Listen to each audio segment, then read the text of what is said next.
स्वागत है आपका क्या स्टोरी टेटेचर की आज की कहानी में। तो चलिए बढ़ते हैं आज की कहानी की ओर। रोज रोज दारू की लत और लड़ाई झगड़े की वजह से अमरजीत की पत्नी अमरजीत को घर से बाहर निकाल देती है, जिस वजह से अमरजीत को वो रात घर से बाहर ही बितानी पड़ी।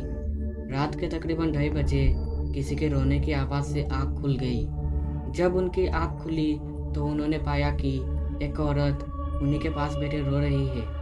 पहले तो अमरजीत ने अपने चारों ओर देखा तो उनके चारों ओर दूर दूर तक कोई भी नहीं था, सिवाय उनके और उस औरत के।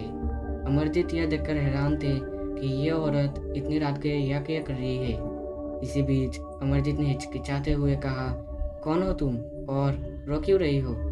उस औरत ने रोते हुए बताया कि मेरे पति का एक्सीडेंट हो गया है, कृपया मेरी मदद कीजिए।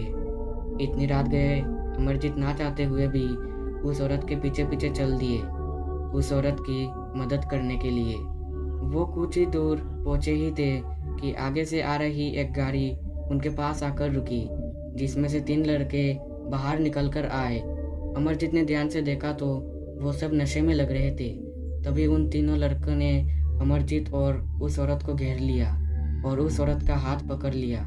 यह देखकर अमरजीत बेहद घबरा गए और मन ही मन कहने लगे कि कहीं ये लड़के उस औरत के साथ कुछ गलत ना कर दे। कि तभी अमरजीत के पैरों तले जमीन खिसक गई और उनकी सांसें ऊपर नीचे होने लगी।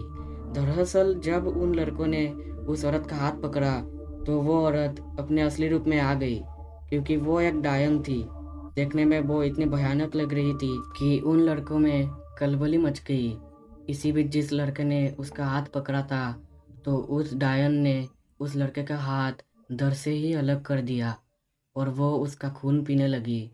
अमरजीत और उस लड़के के साथी डर की वजह से उस लड़के को वही छोड़कर वहाँ से निकल गए। उस रात अमरजीत ने घर पहुंचकर ही सांसें ली और अपनी पत्नी से गलती की माफ़ी मांगी। तो दोस्तों इस कहानी में बस इतना ही। कहानी आपको पसंद आई हो तो लाइक शेयर और साथ ही हमें कमेंट्स बॉक्स में ज़रूर बताएं। तो मैं आपका दोस्त अमित जल्दी मिलूँगा एक नई कहानी के साथ। तब तक के लिए बाय एंड टेक केयर।